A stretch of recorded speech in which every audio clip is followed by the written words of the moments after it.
Hello, hi everyone. Thank you so kindly for joining us. Welcome to Green Apple Books on the Park. My name is Cara Johnson. I'm the event coordinator for Green Apple, and I'm so glad to have you here tonight as we celebrate Kink Is, an anthology of surprisingly relatable true stories about sex, power, and joy. Can we give it up for Kink Is? We have some excellent featured readers for you tonight, including, and I do want you to keep it going as I say each person's name, Carol Queen, Pepper, and our two editors, Rio Bannon and Beatrice. I'm really excited about this book. It was, so I worked with Patrick from Unbound Editions before, and they put together beautiful books, and I knew that this would be no exception, but I had no idea that it would be so visually stunning, so visual heavy, and it's just a really gorgeous book, and it's not what I anticipated in the best possible way. So I'm really glad that we get to host an event celebrating it, and that you put all of this work into it, and we get to now see the fruits of your labor. So I have very brief business before I turn it over to our editors tonight. Now is a good time to silence earphones if you have not already. Just don't take a call in the middle of the event. That's not appropriate. Don't do that. Please do check out our full event calendar online at greenapplebooks.com. We have a really great season ahead of us, including the event that you are currently attending. And I will just give one tiny shout out to an upcoming event because I think the people here might be interested in it as well. Next Thursday, we are hosting Jizzly for the re-release of their anthology, Coming Out Like a Porn Star. We're excited. Jizzly is Bay Area legend. We love them. And Carol Queen also happens to be joining us for that event, along with Annie Sprinkle. So we have a pretty great lineup of Bay Area legends joining us next week too. So if you are interested, that is next Thursday right here where we are right now. Okay, the restroom is behind me. It is available after the event and not during the event for obvious reasons. If you need to know how to get there, do let me know and I'll gladly help you. We have copies of Kink Is at the front register. You can find them there. If you've been here before, you've certainly heard me say that when you buy books from us, not only do you support us as an independent bookstore, you also support the writers who put so much work into making these books, and you get to have a book, which might be the best part. So if you are able, we always appreciate it. Thank you so kindly. Without further ado, I would like to go ahead and welcome up, am I welcoming both of you up, or is it just one of you first? Me first. Okay. No, welcome up our first editor, Beatrice Stonebanks. Let's give one hand for Beatrice. Thank you, Cara, and thank you, everyone. It's such an absolute joy. The portion of the book we like the most, to have you all here smiling at us and waiting to hear this reading. I'm very excited. I am going to just give you a quick rundown of what we're going to do, and then Race is going to come up and we're going to do it. So we're going to have worthy of the laughs. I heard myself as it came out of my mouth. And thank goodness it's Race. We're going to have a very succinct agenda. We're going to read from the introduction of the book. It's going to be an abbreviated version, so don't skip over the introduction when you get your copy and read it. Race will join me for that. Afterwards, we'll have our 4 readers come up one at a time. Carol Queen will be our opening keynote. No, it's not a keynote, headliner. Thank you. After the readings, we'll have some Q&A. So don't hesitate to ask questions and join in the fun. Everybody ready for us to begin? All right, then, please. Race, would you join us? My other editor, our other editor. In the front row, we should also say York Koki and Adam Alderkirk are here as well. This is 4 of our 6-person team. We're just delighted to have brought this to the forefront and to be here with you today. And let me also say that we have two editors that are not here. Patrick Davis, who I think is in Wisconsin doing a reading, correct? Yes. And Lola DeMilo, who's in Amsterdam, who could not be here. So you have 4 of the 6. Thank you. I'm glad you remembered that. All right. Welcome to the diverse and richly complex world of kink. Our book, Kink Is, highlights some of the people and practices making up the wonderful communities many of us rely upon for acceptance, support, and security. This book contains a series of first-person narratives, excerpts taken from hundreds of recorded interviews with people from all walks of the kink community. The participants were vulnerable, honest, and proud during our discussions. The world of kink they revealed became much larger, much more nuanced, and more increasingly varied than we ever dreamed. Those who shared their stories provided us a tremendous gift of insights. We are honored to share their gifts with you. This book celebrates the not normal and the unusual of the erotic realm. That's not a slight or a degradation of any kind. In fact, we suggest that it's the deviations from what's perceived as typical where the greatest beauty is found.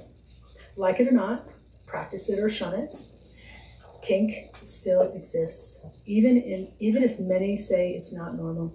So be it. Simply put, kink is. An overarching emotion that emerged throughout the development of this project is one we hope you'll experience too: joy.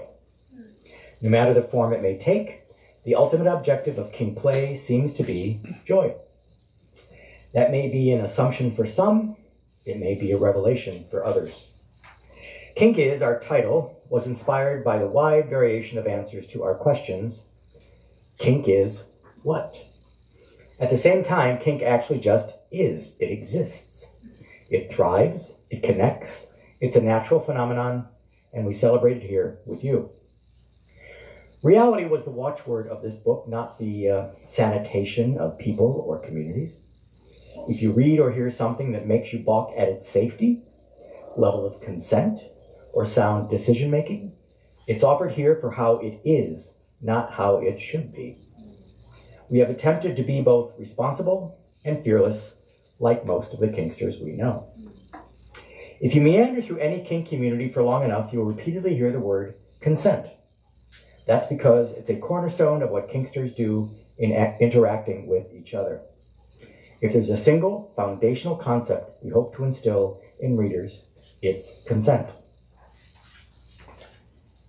In fact, we should say that by being here in this audience tonight, you are affirming your consent to hear the stories that will be shared. If you want to withdraw your consent to leave at any time, we respect that too. This book started with a survey we put online. Hundreds upon hundreds of people filled it out. From those entries, we selected a broad range of folks for one-on-one interviews. Not everyone we approached or asked was interested in talking with us. We respected their decision and only moved forward with those who consented to go deeper with us. We then identified specific passages or quotes that seemed to best represent that person or aspect of their kink life. We had each participant review and approve their content featured in Kink Is. A few folks decided not to move forward with their story at that point too. We respect their decisions without reservation. That is how consent works. I am thrilled to announce tonight that based on the incredible reception Kink Is has found, we are already getting ready to start on volume 2. Yeah.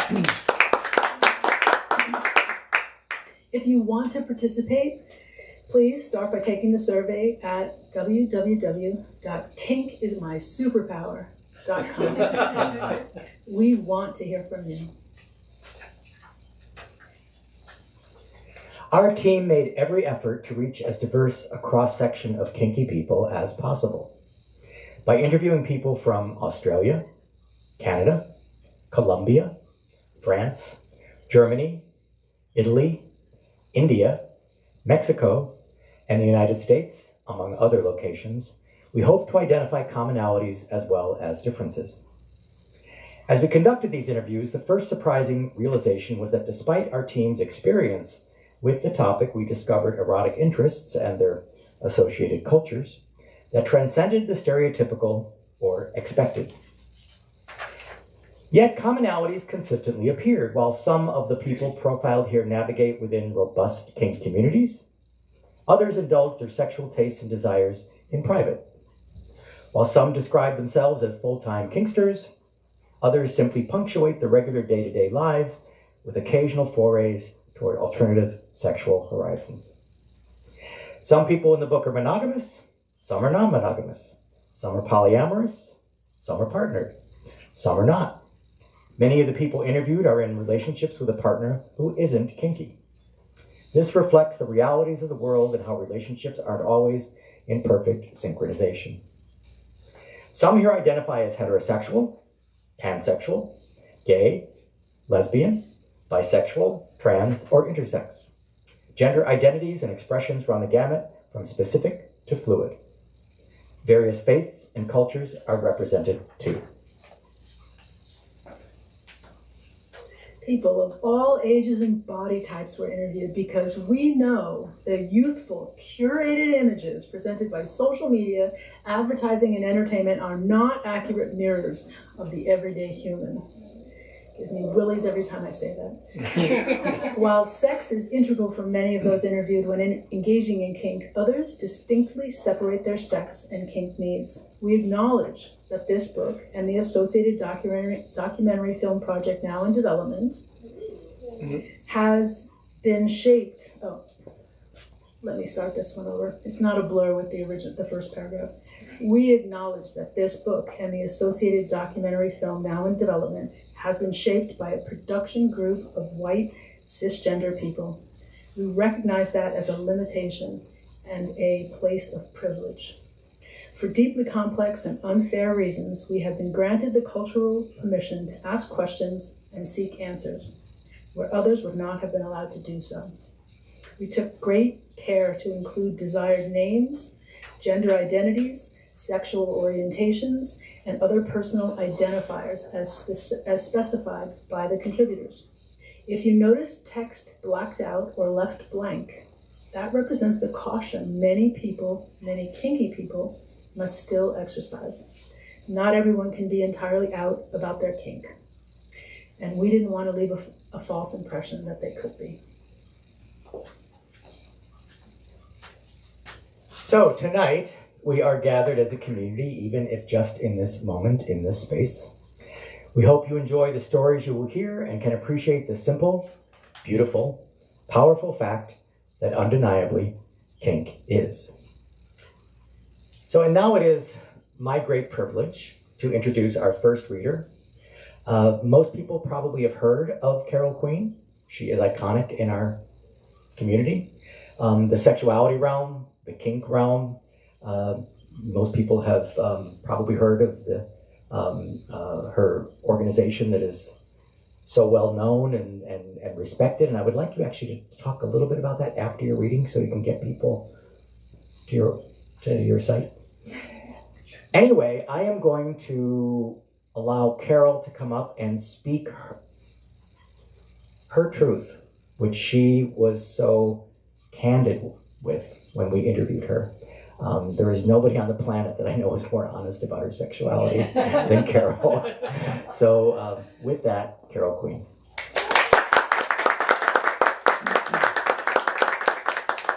Grace, Beatrice, thank you so much.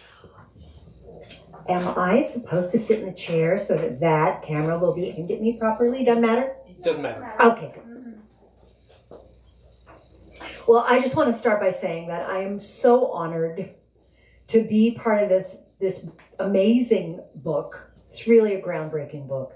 And I'm also honored to stand in this wonderful bookstore, which has done so much for the community, and on unceded land of the Ramaytush Ohlone people, who stewarded this place for long, long, long years before any of us showed up.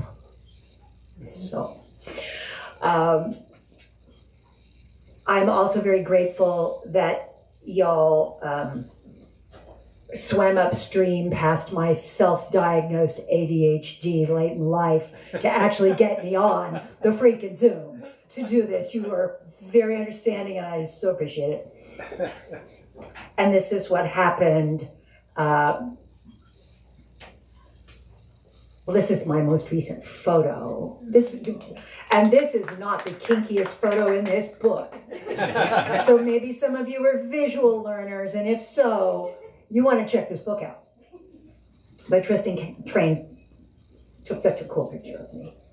And so this is what we talked about during my interview in part. Kink is roaring erotic energy. I had not been given space as an assigned female at birth, female-bodied, and largely female-identified person out in the world to embrace a sexuality and eroticism that fully held limits.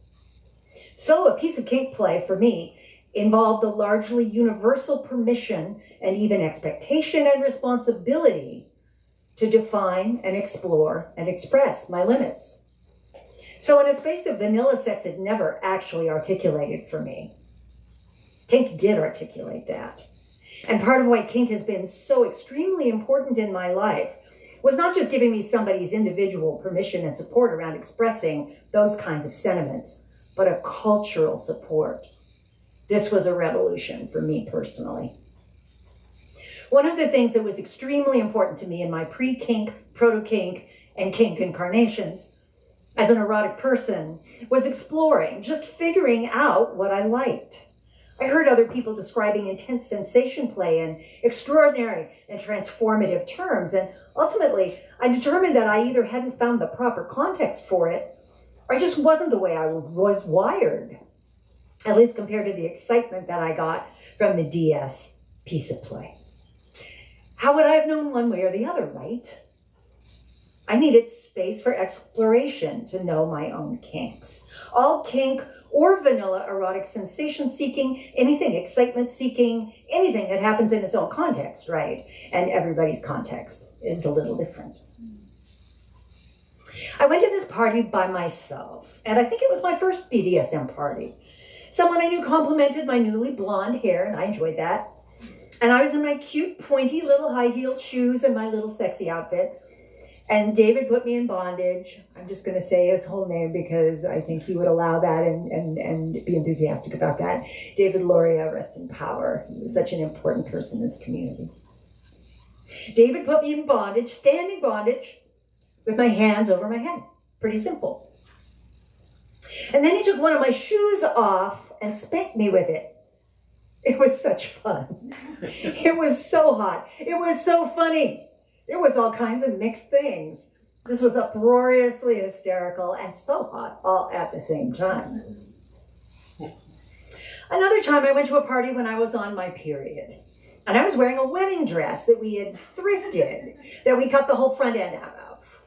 Then Robert used the train of the wedding dress to bind me up to a pole. This was at the old 890 Folsom, rest in peace there too. And he pulled out my tampon and left it on the ground between my feet. He inserted a de-edged knife into my cunt. There wasn't a whole lot of motion, and what motion there was stayed very controlled. It was a very powerful visual scene, even though it's very simple and quiet. My frigging tampon was right there under me. Any blood that anybody saw was menstrual blood. But oh my goodness, people got very excited. I think for the people around us who were watching it, it must have been kind of a psych out scene, right? For me, it was a trust and an edge play scene, because in a scene like that, I mean, I can't imagine doing a scene like that with somebody that I didn't feel like I had the Vulcan mind meld with.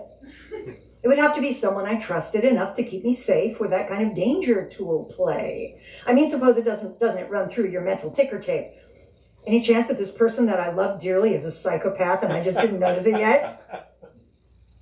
But then once it's over, and during aftercare, you can say, not a psychopath after all. Is that nice? There are plenty of people who haven't had the opportunity to share or experience themselves in this way at all. and don't have a context where they're likely to get it very soon, the chance to say my body is mine, and when I share it with somebody else, it's a decision I'm making. It's happening because I want to do it.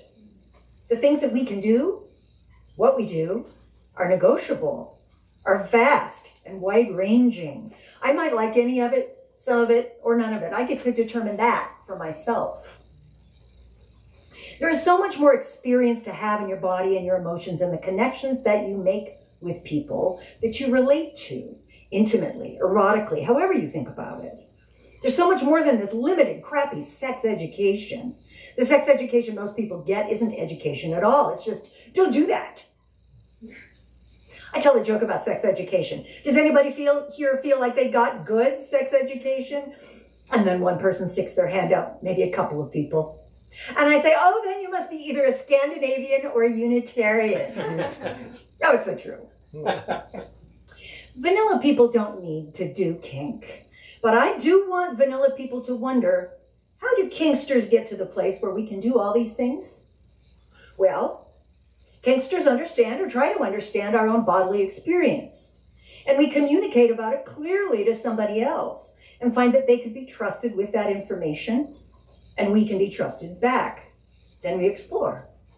And you can do that and keep it vanilla and have infinitely better sex than you had any idea was possible.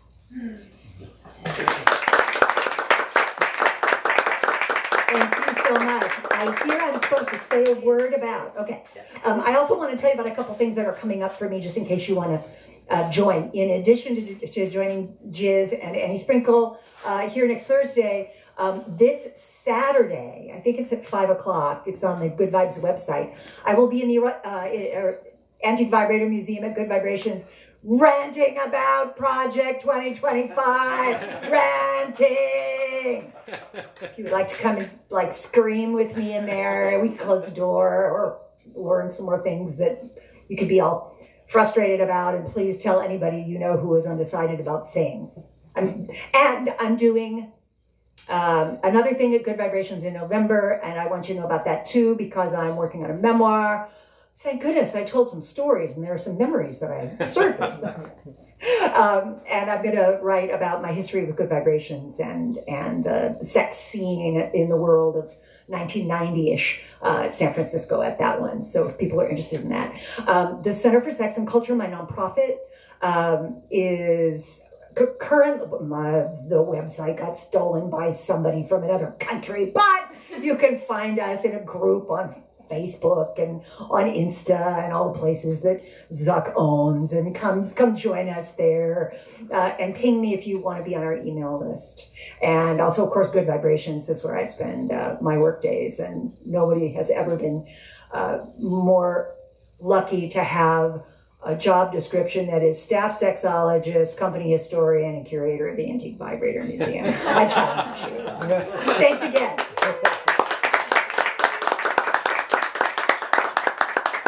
Thank you, Kathleen. What a privilege. And I just love it every time as if I'm hearing it for the first time. Our next reader, I'm just delighted to introduce. Please help me welcome to the stage, Pepper.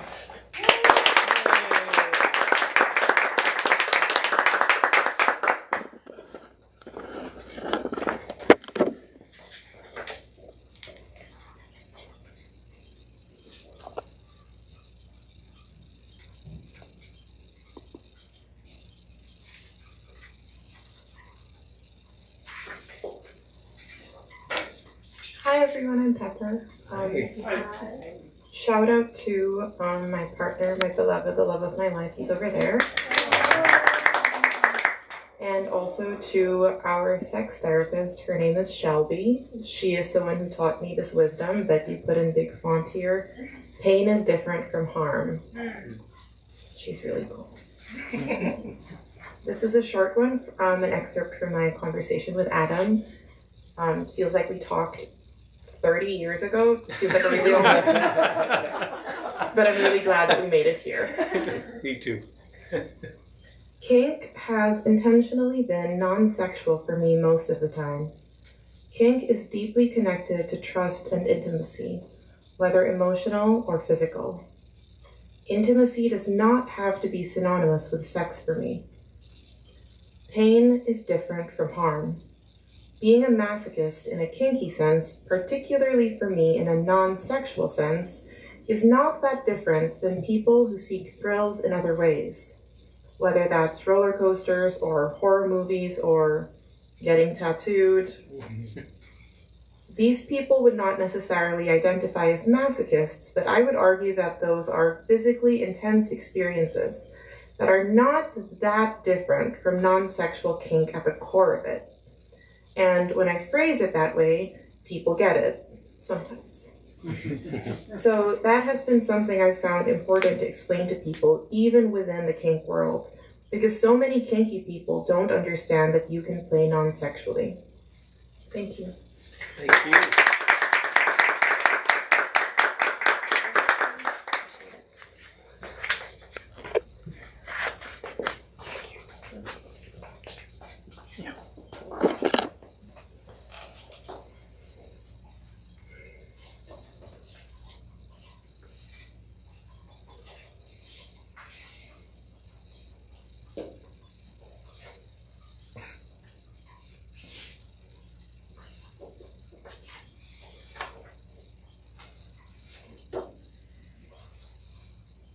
Being called sir is one of my oldest kinks that I didn't know was a kink. My parents had 3 girls before they had any boys. My dad raised us as boys. He took us fishing and crabbing, and we were dirty, playing in the yard, getting dirty, while my mother was all clean and girly and frilly and dressed us up. But my father molded my brain and my personality. It was based on patriarchal, male-dominant nonsense. My father shaped my early years, and men were who I looked up to. I did not have any strong female role models until much, much later in life. All the women were subservient, homemakers, and uneducated. My mother didn't graduate 9th grade. My father was all about education and reading and words and looking it up in the lexicon. He didn't call it a dictionary. I would say, "What does this word mean?" And he would never tell me. He'd say, "Look it up." And he'd sit right by my side. And so this level of bringing intellect to the picture was male-focused. He was a commanding officer in the New York State Police Force. And they called him sir. It didn't seem like such a big stretch for me to want to be called sir. I identified with my dad, and I loved hearing people call him sir. As I grew into an adult, the persona stuck. I always played in male-dominated fields. I still do. And I always held men as better than women. I don't anymore. But I did for a long, long time. When it came time to be kinky, I was 35. I was vanilla, vanilla, vanilla, vanilla, and Christian. My first kinky partner, who I fell in love with, you can't help who you fall in love with, was kinky. One day during sex, he said, "Can I just pull down your panties and spank your ass a little?" At the time, it wasn't so clear that it felt to me like a man-to-man question, not a man-to-woman question. He wasn't asking to dominate my female side, because at that time in my life, men didn't ask women for sex. I'm ragingly feminine. My main pronouns are feminine. I own my femininity and I love it. It's just that emotionally and sexually, it's sir. Proudly, it's sir.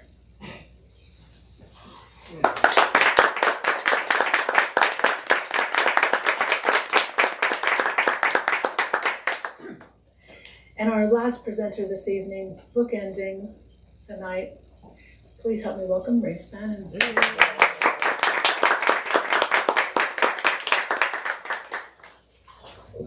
So anyone who knows me knows I talk a lot. So when I was interviewed, it went on for a little while. So they had to kind of condense it in a very unique way. And so you will notice that occasionally I will pause. So imagine there's like ... sort of separating sections. So when I read and I pause for a moment, that's what's going on. Let me thank my friend, Mr. Christopher, for the photo. He's awesome. if anybody doesn't know Mr. Christopher, anytime he tells me to stop because he sees good light, I just stop. And he takes a photo. And it's always a good photo. So I thank him for that. My favorite kink usually resides between my ears.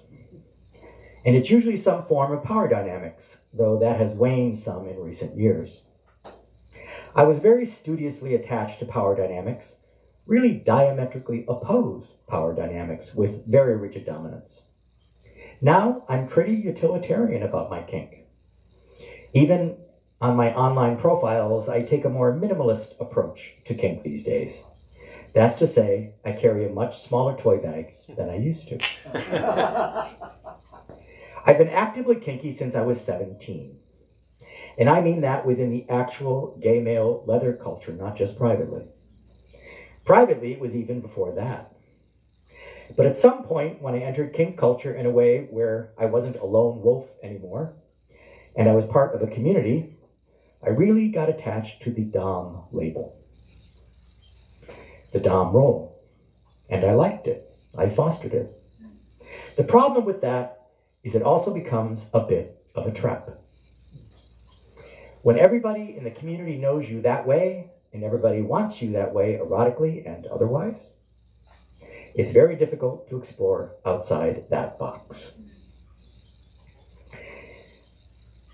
I actually use safe signals more than I use safe words. A common signal that I've used is, and part of it is the mind fuck of making them do it, is to have the sub hold onto a ball or two balls during a scene. That's part of the submission. Holding onto the ball like a tennis ball or something. But if they drop it, I know that's the signal that I need to come in to them and talk. By the way, Dave Rhodes, a leather community journalist and editor and publisher of the Leather Journal, attributes me with creating the word kinkster. I don't know if that's true or not, but he has given me credit publicly as turning the word into the ethos. Maybe so. It's nice of him to say it, at least. I am one of those kinksters who actually does see kink for myself as an identity, pretty much like being gay or any other identity label that I might attach to myself.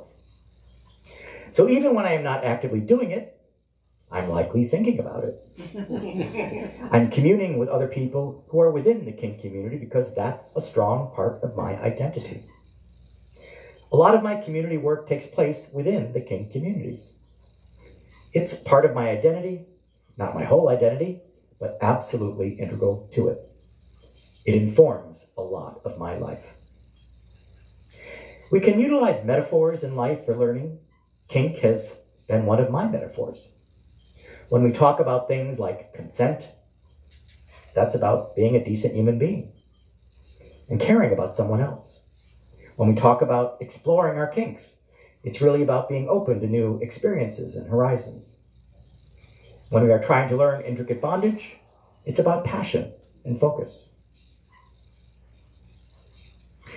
A long time ago, 1980, I moved to Los Angeles and was quite a lone wolf. I got invited to a play party and I decided to go. I met a hot guy and I tied him up. At some point, after a couple of hours of play and aftercare, I turned around and saw like 30, 35 people just gathered and watching, mesmerized. When I play, I am hyper-focused. I don't notice anything going on around me. I am totally dialed in to what I am doing. People ask me how I learned to play that way. I had to be honest, I just learned by watching and by caring. There was never anything official, but some of those people asked if I would teach them, share my approach and my skills. The class was ridiculously well received. This was a tipping point in my life. I became a very, very public kink speaker and teacher, and very quickly, I can't even imagine how many classes I've taken since then. I've taught since then. That one party, that one scene, changed my life in such a remarkable way. Thank you.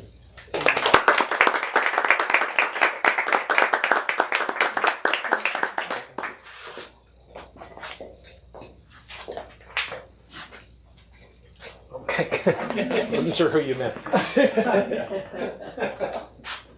Thank you.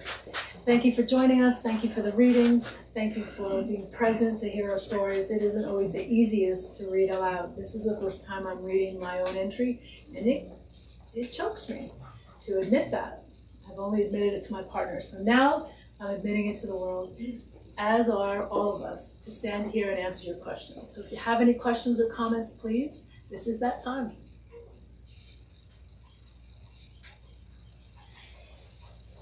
Okay, thank you. He's breaking for the door. Yeah. Well, I have a question, and my question is for Adam. I want to know where you are now on this journey, that you've watched the readings as a mostly vanilla, maybe, editor. Now she's telling stuff on me. Where does this show up for you when you hear these kinds of readings? It's been a really unusual journey for me. I'm somewhat squeamish, so there's some things that I've heard along the way that have kind of made me but one of the things that I have found all the way through is that kind of transformational conversation that happens. And that sounds woo-woo, but I hear people talking about things that most people don't even know are things to talk about when you all are dealing with, let me figure out this scene. Let me take care of this person after this scene. Let me see this new concept, this new way to tie someone up. Like the way that Kinksters communicate is something that everybody should know. Yeah. And that's what I learned. Thank you.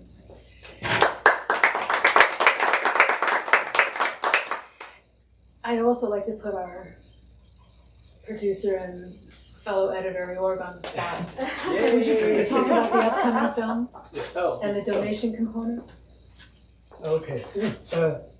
Okay, all right, so this project was actually initially supposed to be a series of short films. That's how we started.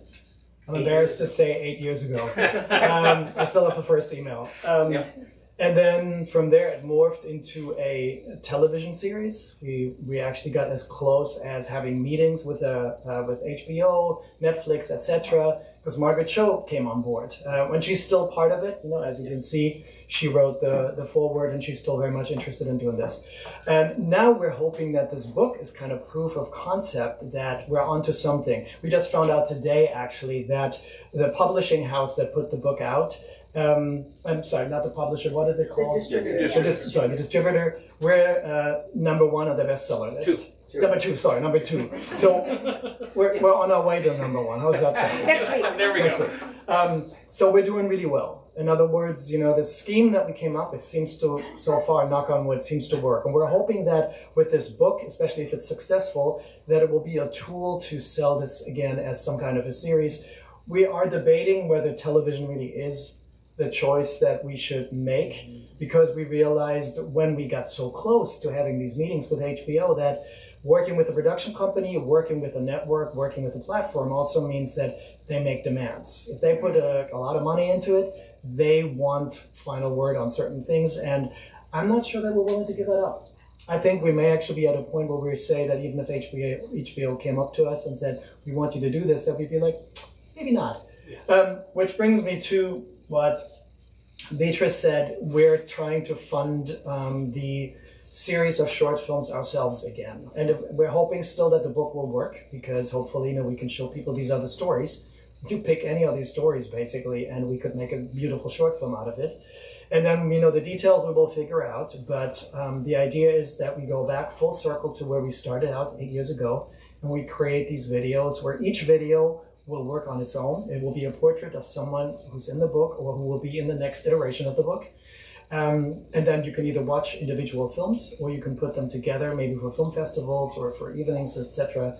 And we can put them together as a package. That's the idea. So we do actually have, we have a fiscal sponsor where people can make donations. And I think once all this blows over, you can imagine the last 10 days of the launch have been pretty intense. We're at Folsom Street Fair. We've had multiple readings. We had a meet and greet with the authors, so we all need to take a break and a breath. But then I think once that is over, we're going to actually jump fully back in, and we're going to try to make this happen on a video basis as well. That's the idea. And again, you can find us, as Beatrice was saying, Kink Is My Superpower is our website. It has information about the book, it has information about how to get into the next book, and it also has information about the video series. QR code in the book. Oh, yeah, there's a QR code, and there's also, oh, in the book, I'm sorry, yes. In the back of the book, there's a QR code you can scan, and it takes you to the website or to our fiscal sponsor. CID. To the fiscal sponsor, so it's specifically for the film. I think there might be actually 2 QR codes. I think one is for our website, and one is for the... Yes. It's very beautiful. It's very pink. Yeah, it's very pink. No, I do have a question. Since Beatrice put Adam on the spot, I'm curious to hear from our old school jaded motherfuckers, which is what Beatrice calls herself. I'd like to hear from Race and Beatrice how working on this book, on this project for 8 years, how has it changed you and your approach to the community? Great question. Great question.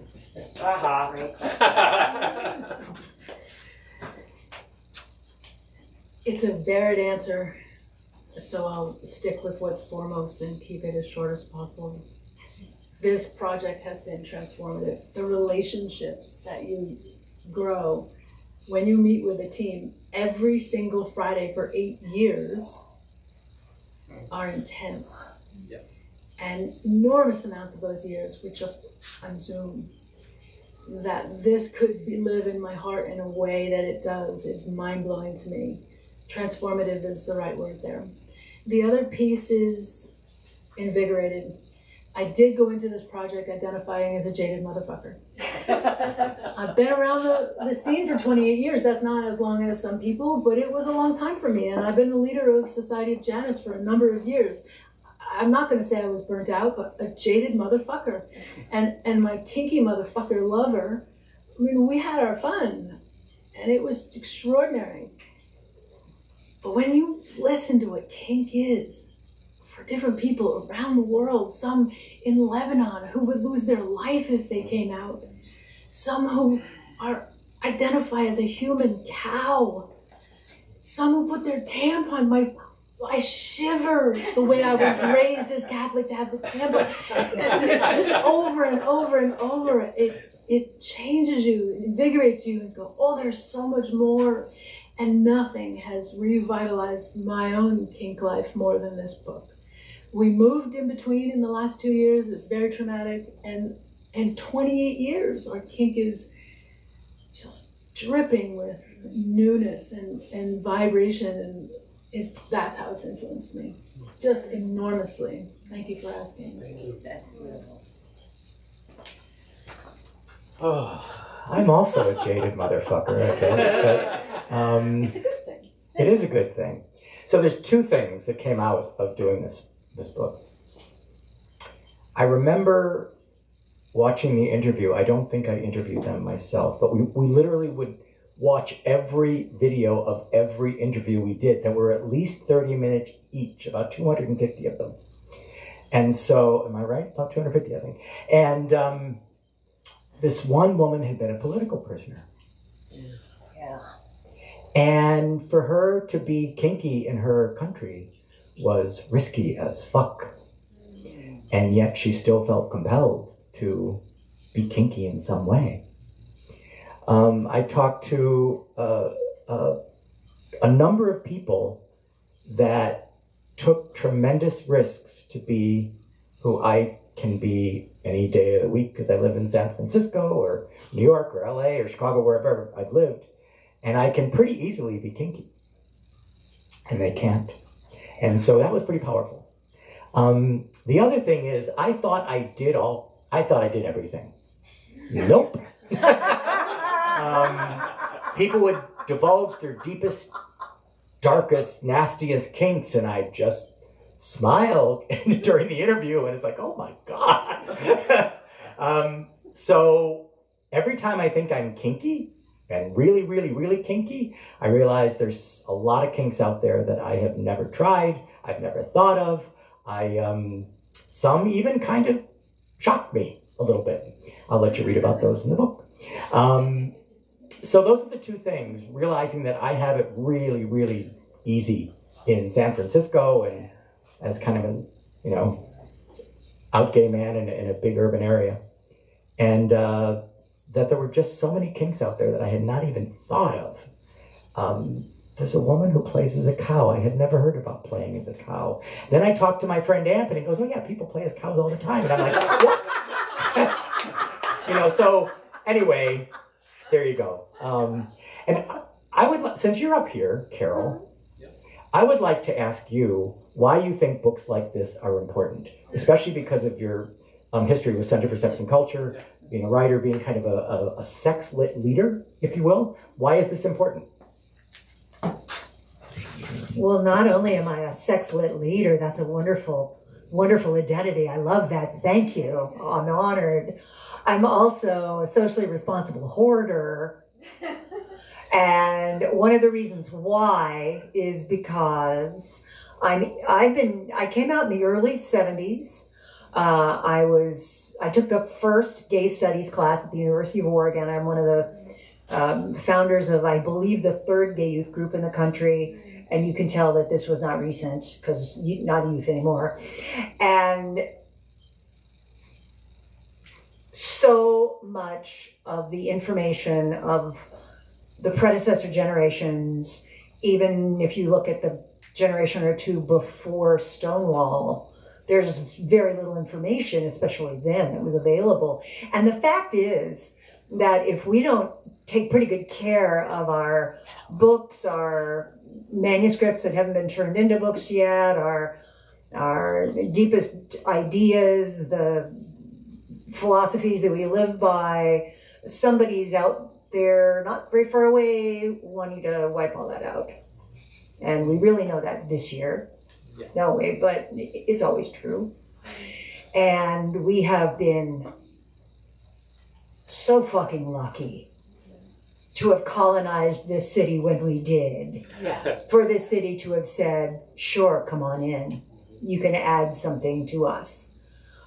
Extraordinary. I mean, everybody who lives in San Francisco and who doesn't, you know, run around trying to slash our tires is helping make space for people all around the world. And that's been true for decades now. So I think one of the things that is most important to me about Kink is that it takes a cross-section that we otherwise would have had a really hard time finding. I mean, the self-selection part of this is part of the real important, meaningful element of this. You know, I've hung around with enough academics to know that that's not how you do a study. This isn't a study. This is so much more than that, right? I mean, it is a study too, but it's so much more than that.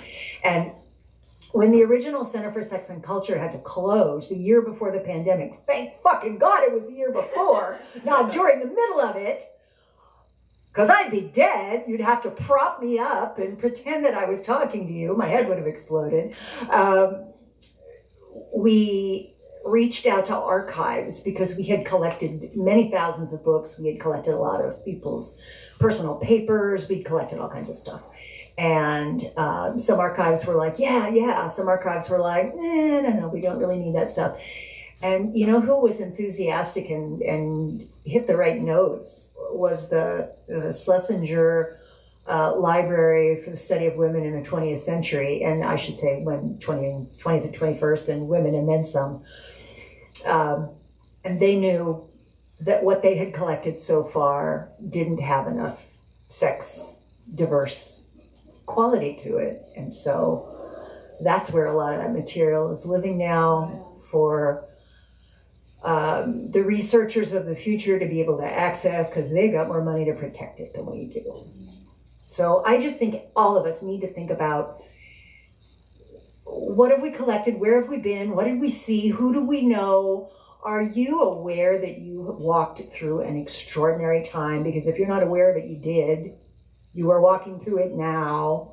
Maybe everybody always is walking through an extraordinary time, but I'll tell you this one sure has been one, still is one.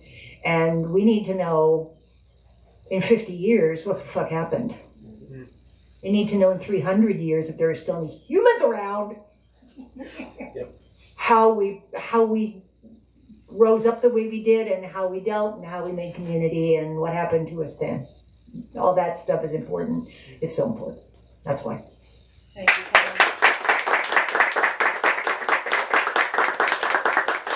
Which reminds me, our publisher, Unbound Edition Press, Patrick Davis, likes to start every evening with, and I forgot, so I will close with, that his favorite page of the book is the copyright page. Is that what you call it? Yeah. The copyright Yeah. page. And the piece he likes the most is that it lists all of us, Race Bannon, Patrick Davis, Jorg Fokeley, Silke Niggemeier, Adam Ouderkirk, and Beatrice Stonebanks as editors. The title for Kink Is, first edition, in the Library of Congress record for all time. Yep. I didn't do it as eloquently as he did, but exactly. Yeah. There. And I know that I just said I was closing, but one of our most loyal readers has shown up. Do we have 5 more minutes, Cobb? Then Felicity, if you would like to come up and close us with one reading? Okay. Please welcome to the stage Felicity, who has been at every single reading with us. Thank you, Felicity. Felicity, before you read, there is a camera. Are you okay with that? Yes, where is the camera? Right The here. camera's right here. Oh, Thank you, it's so Adam. tiny. We can block it if you want. Right. Oh, no. This Okay. Okay. Doesn't work. How do you make it lower? Pretending to know what I'm doing. Oh, I don't know. All those years of film. Thank you, Jorg. I direct people normally. Don't do that.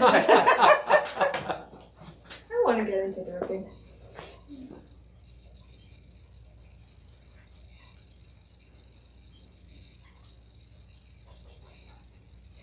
Before I begin reading, I would like to give you some context as to why I submitted this story. So it has been over a year since I was interviewed by one of the lovely editors. And so what I can recall from that Zoom meeting is I shared my experience with San Francisco TNG Munches, and for those who don't know, TNG stands for the next generation. And a lot of TNG Munches, they're usually anywhere from 18 to 35-year-olds, sometimes 21 to 35. I've seen 21 to 40. But I was sharing my personal experience with San Francisco TNG Munches, and I unfortunately experienced some consent violations this year and last year. And so I asked, can we please just remove my entire section from this book? And I'm so glad that Beatrice talked me out of it. And so I do have a chapter in this book, but I decided to not discuss consent violations. I decided purely to discuss the concept of self-collaring. And I first came across that idea on YouTube, as you do. And the person who uploaded the video, she went through a very similar experience as me. She endured a devastating breakup with somebody whom she was with for several years in, was it March of 2023? 2022, something like that. I experienced that, and I broke up with the first person to ever collar me. And it was, I mean, people told me prior to the breakup that your first BDSM breakup is going to hit you a lot harder than your first vanilla breakup. Boy, were they correct. So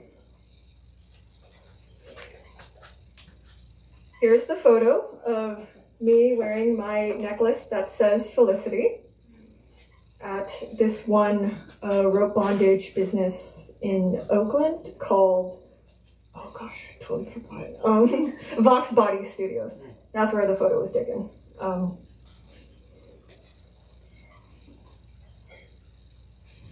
I very recently made a decision that I've been wanting to make for the past few years, and that is to collar myself. I don't mean an actual dog collar. I recently bought a custom necklace that has my scene name on it. It's all about me loving myself. I am well aware that when I'm in vanilla spaces, like when I go to school or visit my family, I'm going to take it off. I'm well aware that if my boyfriend wanted to take a selfie with me, I would have to take it off. I am totally okay with having to constantly put it on and take it off. With coloring myself, that's a promise I'm making to put myself first. And it's okay if other people don't get it. I do think the kink community at large is still very unfamiliar with self-coloring. I think most people view coloring as a kinky equivalent to marriage. I personally disagree with that. Talking about coloring brings up a lot of mixed emotions for me. I even asked my significant other if he would mind if I wore my scene name necklace during sex, and he said it's totally okay. I wasn't asking him for permission, I just wanted to hear what he thought.